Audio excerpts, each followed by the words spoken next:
नमस्कार, विशेष में आपका स्वागत है। मैं हूं दीपक डोभाल। दुनिया भर में ठंड ने कोहराम मचाया हुआ है।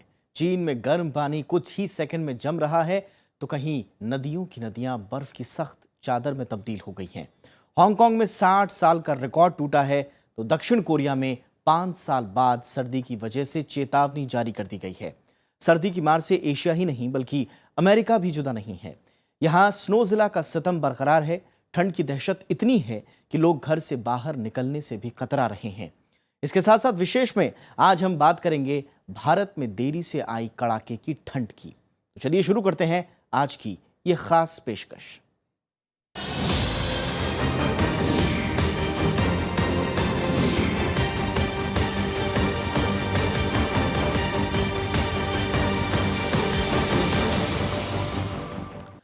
हफ्ते भर से चीन में लोगों का जीना दूभर हो गया है। ठंड इतनी ज्यादा है कि पानी मिनटों में जम रहा है और रातों रात सड़कों पर बर्फ का ढेर लगा जा रहा है। हालांकि बीते 2 दिनों से तापमान बढ़ रहा है, लेकिन पारा आज भी कोहरे की चपेट में दबा हुआ है। चीन के कुछ इलाकों में तापमान -48 डिग्री सेल्सियस तक गिर गया है।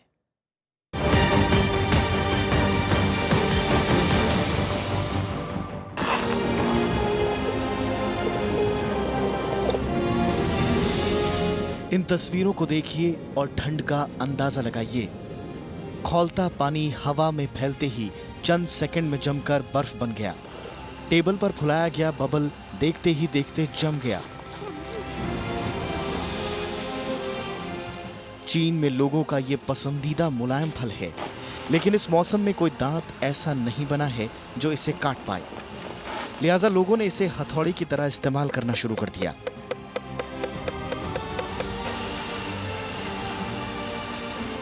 और बर्फ के इस सफेद मैदान पर नजर दौड़ाइए। ये चीन की प्रसिद्ध पीली नदी है। इस नदी का 1173 किलोमीटर हिस्सा फिलहाल जमकर ठहर गया है।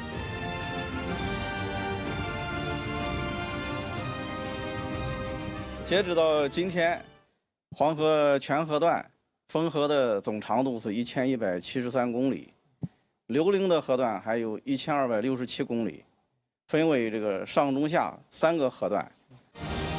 ये फलों का बागान है। कतार में लगे पौधे फिलहाल सजावटी सामान में तब्दील हो गए हैं। लोग इसके किनारे खड़े होकर फोटो खिंचवा रहे हैं।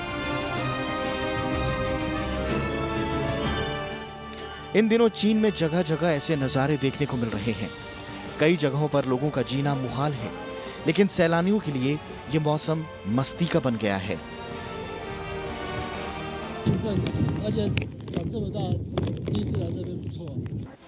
आपने अजगर और घड़ियाल को चिड़ियाघर में तो देखा ही होगा, लेकिन इस रूप में नहीं। इन आवारा जानवरों का कपड़ों से क्या ताल्लुक, लेकिन ठंड अभी खतरनाक सीमा को पार कर गई है। लिहाजा गर्म कपड़ों में इन्हें लपेट कर रखा जा रहा है।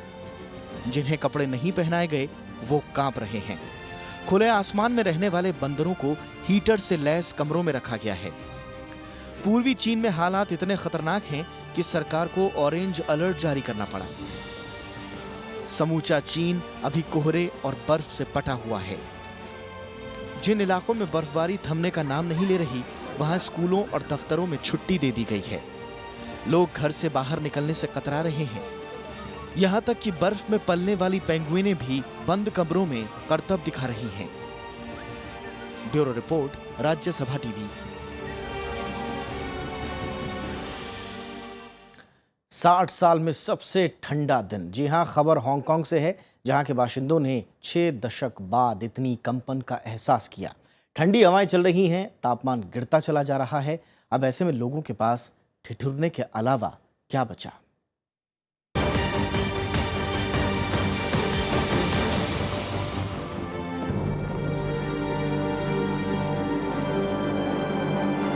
कड़ाके की ठंड की ये तमाम तस्वीरें हांगकांग से सामने आई हैं। सर्द हवाओं का आलम यह है कि पिछले 60 साल का रिकॉर्ड टूट गया। हांगकांग में 6 दशक बाद तापमान में इतनी गिरावट देखी गई है। ये तारीख हांगकांग के लिए इतिहास बन गई। 1957 के बाद तापमान अपने निचले स्तर पर जा पहुंचा। बीती 24 जनवरी को हांगकांग का न्यूनतम तापमान 3.1 डिग्री सेल्सियस आंका गया है। तकरीबन 60 सालों में ऐसा पहली बार हुआ। लिहाजा बाशिंदों के दिलों में सर्दी के खौफ ने अब जगह बना ली है।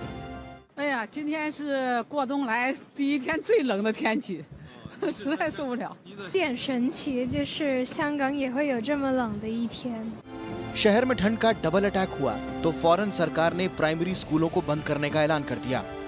वहीं लोगों को घरों से बाहर ना निकलने की हिदायत दी गई है, जबकि गर्म कपड़ों का ज्यादा से ज्यादा इस्तेमाल करने की सलाह दी गई है। तेमो शान नाम की हांगकांग की सबसे ऊंची चोटी बर्फ की चादर से ढक गई है। तापमान -6 डिग्री सेल्सियस आंका गया।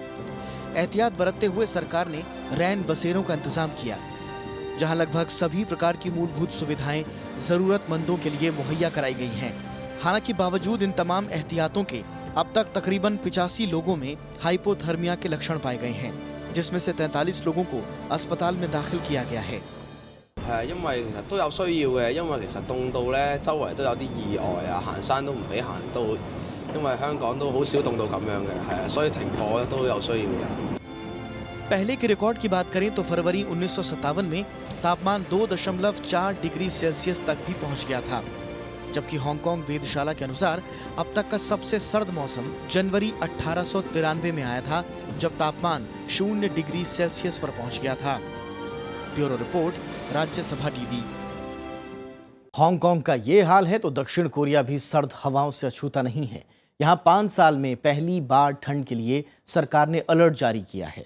पिछले कुछ दिनों में तापमान 18 डिग्री से 23 डिग्री तक गिर चुका है। अब ऐसे में बाशिंदों का क्या हाल होगा, ये समझना ज्यादा मुश्किल नहीं।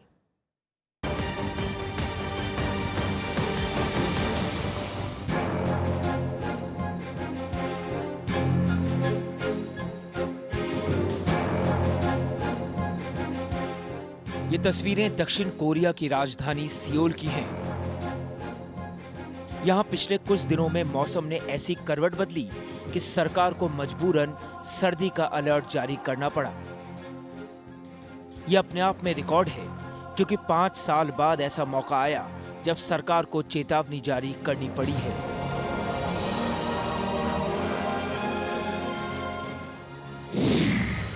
जी हाँ, तापमान माइनस में, और वो भी 18 डिग्री।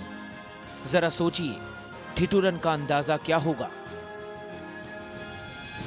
राजधानी सियोल और आसपास का इलाका बर्फ की चादर से पूरी तरह ढक गया है। अब ऐसे में ठिठुरना जायज है और गर्म कपड़े ही एकमात्र सहारा।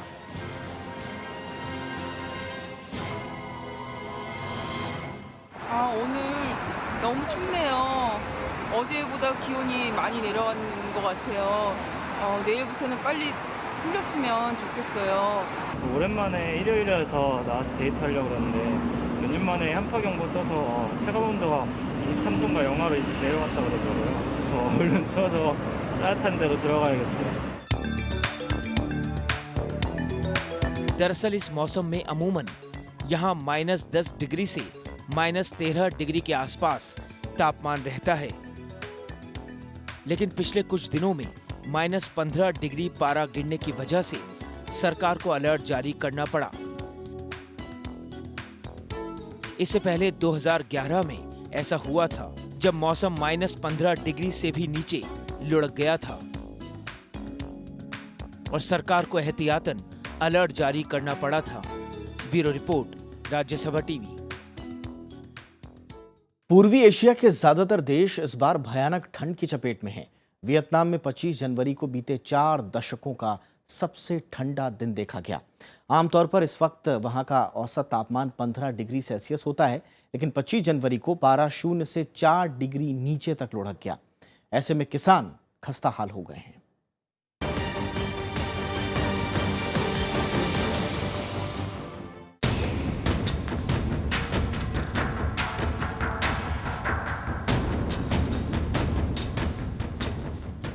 खेतों में फसल अभी खिली ही थी कि बर्फ ने उसकी कमर तोड़ दी।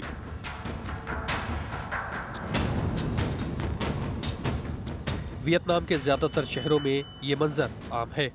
बेहतर फसल की उम्मीद लगाए किसानों को अब समझ में नहीं आ रहा कि वो क्या करें। फसलों से बर्फ हटाने के लिए उन्हें एक एक पत्ती को पानी से धोना पड़ रहा है। वियतनाम के कई किसानों का मानना है कि उन्होंने पहली बार ऐसी ठंड और बर्फबारी देखी है। Từ nhỏ cho đến bây giờ thì vừa mới lần đầu tiên ạ. Thì tiết này thì rất là ảnh hưởng đến với kinh tế xã hội của gia đình và bà con. Rất là khó khăn vì ví dụ như là trâu bò này, gà lợn này, các cái cây cối ở trên nương nó chết hết ạ. मुश्किल की जद में सिर्फ फसलें ही नहीं है बल्कि मवेशियों को लेकर भी किसान चिंतित है।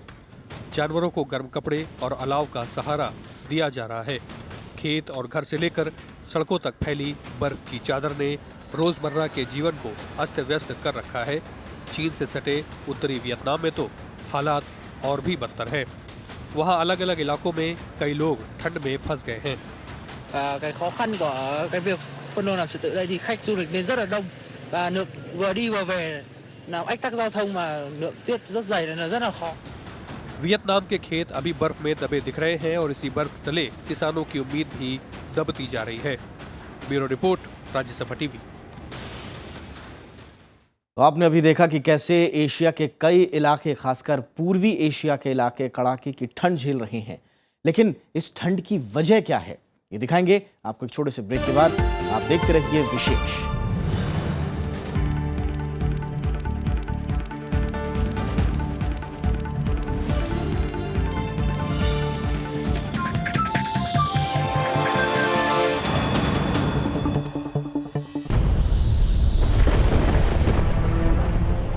ये बहुत ही बर्फीली और खतरनाक वादियां हैं। चीन से सटी भारत तिब्बत सीमा के समीप माना पास वाली घाटी।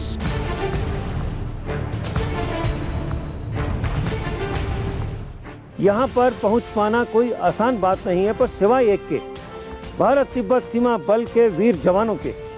कठिनाइयां तो आईटीबीपी के जीवन का हिस्सा बन जाती हैं, क्योंकि आप जब पहली बार आईटीबीपी को ज्वाइन करते हो, माउंटेनियरिंग का कोर्स कर लेते हो, स्कीइंग की कोर्सेज कर लेते हो। हम सबको पहाड़ों से बड़ा प्रेम है, तो इस माहौल में हमको लगता है कि हम अपने घर में। हाल फिलहाल में आईटीबीपी ने अपने यहाँ पहली महिला बटालियन की भर्ती की शुरुआत कर दी है। कुछ महिला कमांडोज की तैनाती हिमालय की इन ऊंचाई वाले क्षेत्र में जल्द ही होने जा रही है। देखिए ITBP in valley of gods, सिर्फ राज्यसभा टीवी पर।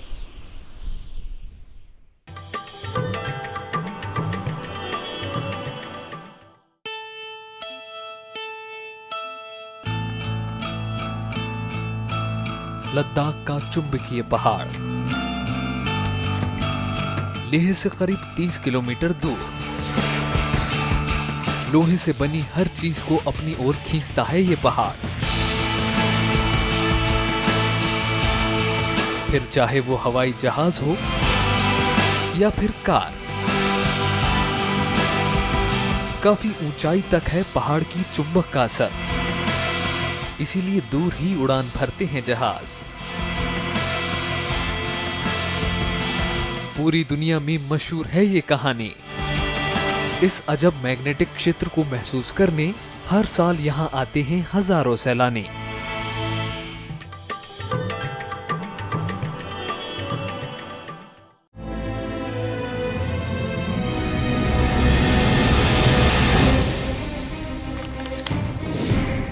इतिहास के पन्नों पर बिखरी कहानियां,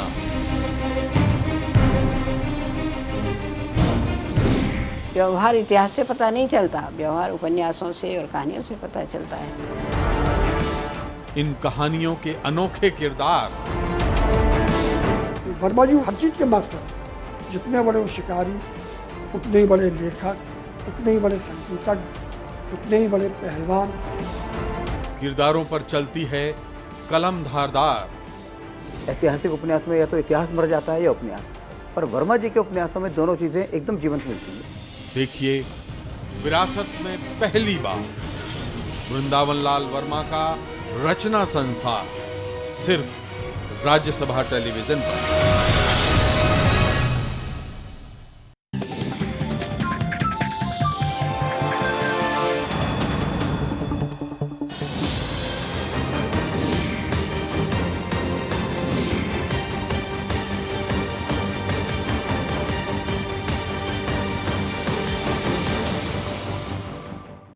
पूर्वी एशिया में आमतौर पर इस तरह का मौसम नहीं देखा जाता।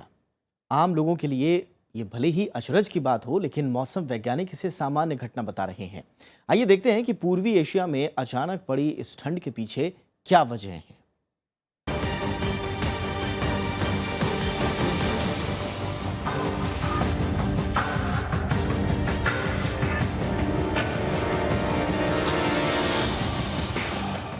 पूर्वी एशिया में पड़ने वाले ताइवान, दक्षिणी कोरिया, हांगकांग और चीन के कई इलाकों में भीषण सर्दी ने तमाम रिकॉर्ड तोड़ दिए।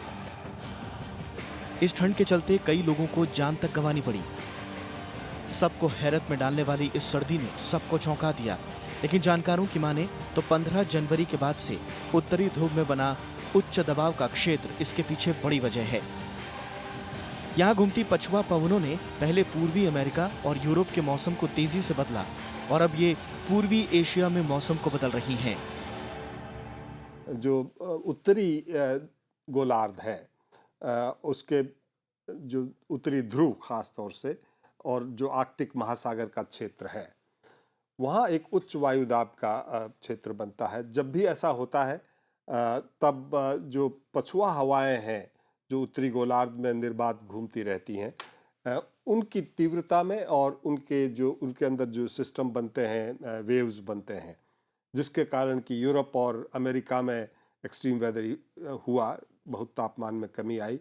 और उसी का दूसरे चरण का प्रभाव जो है ये ट्रॉपिकल रीजन में, उष्णकटिबंधीय क्षेत्र में भी पड़ता है। तो ये इस पिछले 2 सप्ताह के या 12-13 दिन के दौरान ये भारत उपमहाद्वीप के क्षेत्र में इसका प्रभाव देखा गया और तापमान सामान्य से काफी कम रहे। बीता साल कई दशकों में सबसे गर्म साल कहा गया, लेकिन उत्तरी गोलार्ध से चली ये बर्फीली हवाएं पूर्वी एशिया को अपनी जद में लेती चली गईं और नतीजा ये हुआ कि इस इलाके में अचानक मौसम बदल गया। मोहम्मद फातेह टीपू, राज्यसभा टीवी। और अब बात अमेरिका में आए बर्फीले तूफान स्नोजिला की, जिसने बर्फबारी के पिछले 100 सालों का रिकॉर्ड तोड़ दिया। सफेद आफत की इस चपेट में 11 राज्यों में जैसे जिंदगी की रफ्तार ही थम गई। तूफान भी ऐसा कि आपातकाल तक लगाना पड़ा। हालांकि स्नोजिला अब कमजोर पड़ रहा है और हालात काबू में आ रहे हैं।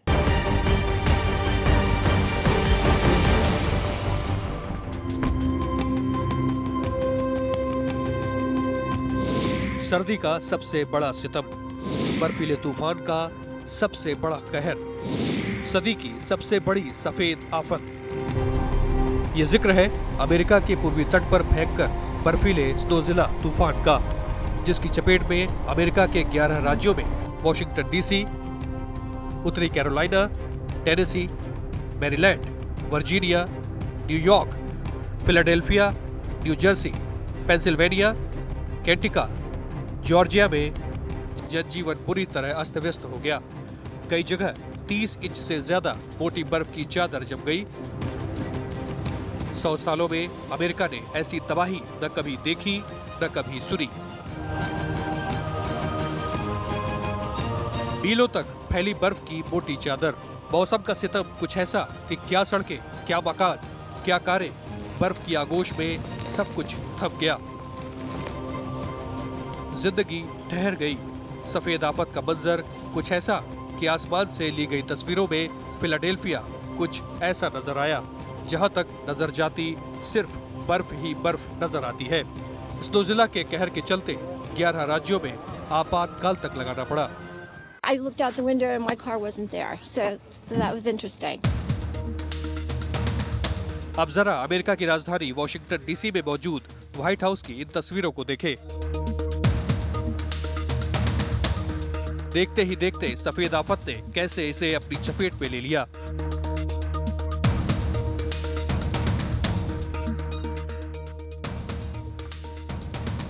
कुछ ऐसा ही मंजर न्यूयॉर्क के टाइम्स स्क्वायर पर भी दिखा।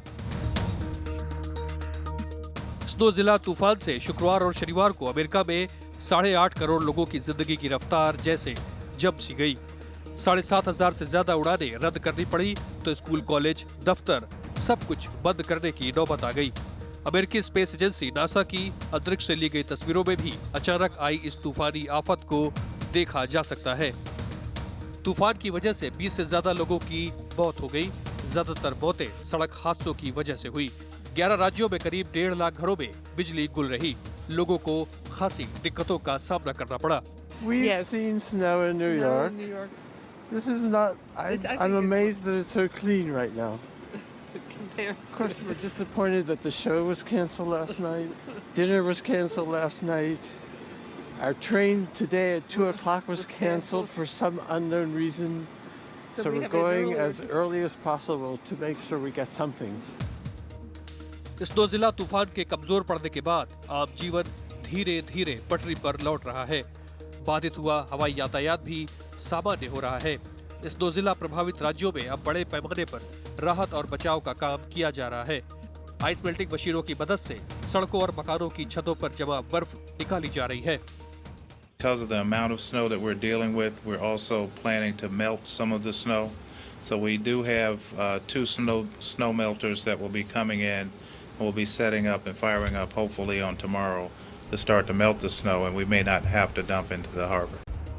न्यूयॉर्क शहर के इतिहास में स्नोजिला दूसरा सबसे भयंकर तूफान है, जबकि वाशिंगटन डीसी में 1922 के बाद पहली बार 28 इंच तक बर्फ गिरी।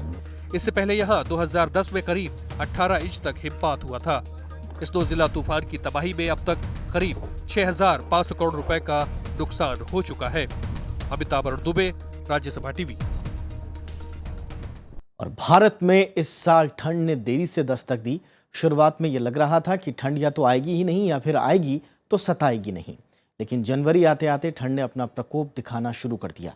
आलम यह है कि मजबूरी न हो तो लोग घरों से निकलने में भी डर रहे हैं। दिल्ली में हालांकि 26 जनवरी के बाद से सर्दी में थोड़ा राहत जरूर मिली है लोगों को, लेकिन पहाड़ों पर जारी बर्फबारी मैदानी मौसम का पासा कभी भी पलट सकती है।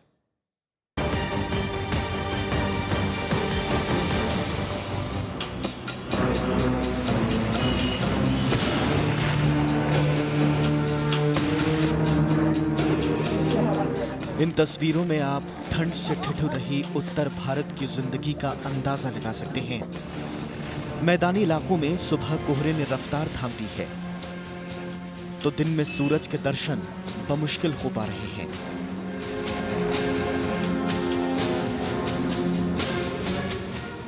सर्दियों के छोटे दिनों में सूरज कब आता है और कब चला जाता है पता ही नहीं चल रहा। पूरे उत्तर भारत में कड़ाके की ठंड ने जीना मुहाल कर दिया है। घरों से लोग निकलने में कतरा रहे हैं। काम और दफ्तर जाने वाले लोग गर्म कपड़ों से लैस होकर निकल रहे हैं। दिल्ली में मौसम बुधवार को खुला जरूर, लेकिन बीता हफ्ता दुश्वारियां लेकर आया।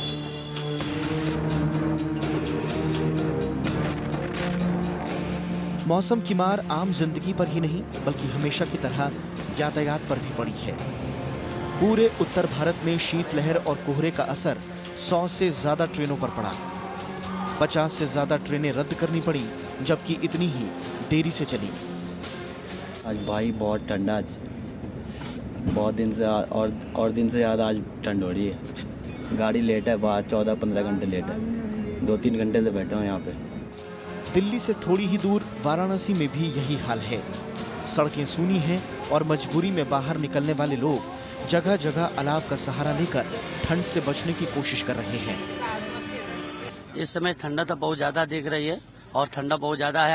हाथ पैर गल रहे हैं और अभी कुछ सुबह कोहरा भी बहुत ज्यादा था। मैदानी इलाकों से ज्यादा दिक्कतें पहाड़ी इलाकों में पेश आ रही हैं। जम्मू कश्मीर के ऊपरी इलाकों में 26 जनवरी को ताजा बर्फबारी हुई। शोपियां, सोनमर्ग, अमरनाथ गुफा, राजदान पास, साधना टॉप और गुरेज में भी भारी बर्फबारी हुई। यही नहीं, कश्मीर के मैदानी इलाकों में भी कहीं कहीं हल्की बारिश ने पारा और गिरा दिया। लेह में सबसे कम पारा 0 से 9.5 डिग्री नीचे दर्ज किया गया, जबकि राजौरी में पारा -3 रिकॉर्ड किया गया। हिमाचल भी जबरदस्त ठंड की चपेट में है। शिमला में रविवार को पारा -2 डिग्री दर्ज किया गया। लोग अलाव के सहारे सर्दियां काट रहे हैं। हालांकि सड़कों पर मजदूरी में लगे लोगों की जिंदगी सबसे ज्यादा मुश्किल हो गई है। बहुत ठंड है, इसका मतलब कि हाथ सेकने में परेशानी होती है। बहुत दिक्कत होती है यहाँ पर। किस चीज में दिक्कत हो रही है? काम करने में हाथ में झंझनाहट सी होती है। तो कैसे करते हैं? दस्ताना पहन के हाथ सेक कर करते हैं। हालांकि मौसम विभाग का मानना है कि पूरे उत्तर भारत में अब ठंड की दुश्वारियां आने वाले दिनों में कम होती जाएंगी। तापमान अब लगभग सामान्य हो चुके हैं और अब तापमान में थोड़ा और इजाफा होगा, लेकिन ये जो उतार चढ़ाव का क्रम है ये एक नैसर्गिक प्रक्रिया है और ये अभी जारी रहेगा। लेकिन जो कहा जाए कि सबसे ठंडे दिन जो है वो समय अब बीत गया है, अब उस तरह का नहीं है। अगर कोहरा भी होगा तो उसकी तीव्रता उतनी नहीं रहेगी, उसका क्षेत्रफल उतना नहीं रहेगा, जल्दी उठ जाएगा।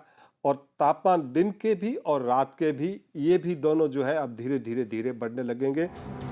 हिमाचल, दिल्ली और जम्मू कश्मीर के अलावा पंजाब, हरियाणा, उत्तर प्रदेश, राजस्थान और बिहार भी शीतलहर की चपेट में है। राजस्थान के माउंट आबू में 4 डिग्री न्यूनतम तापमान रहा, जबकि पंजाब के अमृतसर में तापमान 2.6 डिग्री सेल्सियस दर्ज किया गया। इस बार सर्दियों ने दस्तक तो देर से दी, लेकिन जब दी तो लोगों का जीना मुहाल कर दिया। लेकिन मौसम विभाग का मानना है कि तापमान में उतार चढ़ाव बरकरार रहेगा, लेकिन जानलेवा ठंड से जल्द ही निजात मिल जाएगी। कैमरामैन विजय के साथ मोहम्मद फातेह टीपू, राज्यसभा टीवी, दिल्ली।